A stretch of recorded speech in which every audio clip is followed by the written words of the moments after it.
Okay. Oh, fuck. So, I walked up to this unit. I heard the motor just spinning. Broken belt. And unfortunately, the size is completely faded.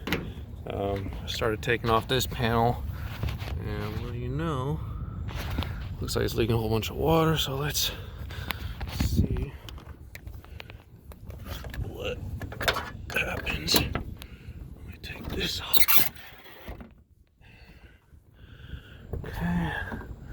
The thing is, oh, what do you know? It's full of water. So that means this trap is plugged. So we're probably gonna have to cut it. You know what? This pin is cracked too. Maybe replace it. Oh yeah. Come on. You can see. Come on.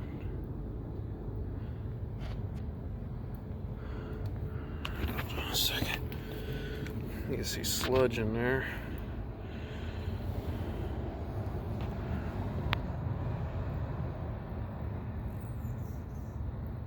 Very good. Yep.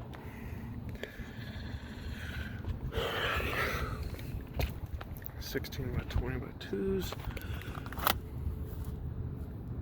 This ain't no 16 by 20. Alright, I'm gonna dig in.